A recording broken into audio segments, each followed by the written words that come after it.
গত বৃহস্পতিবার হঠাৎ করেই অসুস্থ হয়ে রাজধানীর লেবেট হাসপাতালের জরুরি বিভাগে যান শাকিব খান।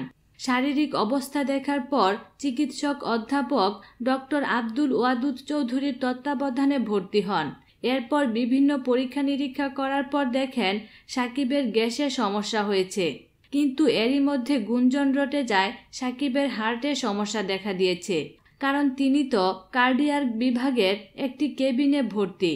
এ কারণে দিনভর এ গুঞ্জন ডালপাল মেলছিল, মুখরোচক নানা কথাও শোনা গিয়েছিল। তবে শাকিবের শারীরিক অবস্থা বোঝার জন্য কিছুক্ষণ পরপর ডাক্তার এসে পরীক্ষা নিরীক্ষা করে যাচ্ছিলেন। রাত ৮টার কিছুটা পর কেবিনে আসেন ডক্টর আব্দুল ওয়াদুদ চৌধুরী। রিপোর্ট দেখে নানা মন্তব্য করেন তিনি, তবে সবগুলোই ইতিবাচক। আর কথা প্রসঙ্গেই হেসে বলে উঠলেন, শাকিবের হৃদরোগ নয়, হৃদয় রোগ হয়েছে।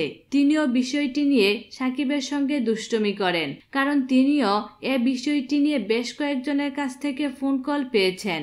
এ কথা শোনার পরই কেবিনে উপস্থিত সকলের মধ্যে হাসির রোল পড়ে যায়। বিনোদন জগতের নিত্য নতুন খবরাখবর জানতে আমাদের চ্যানেলটিতে সাবস্ক্রাইব করার জন্য আপনাকে আন্তরিক ধন্যবাদ।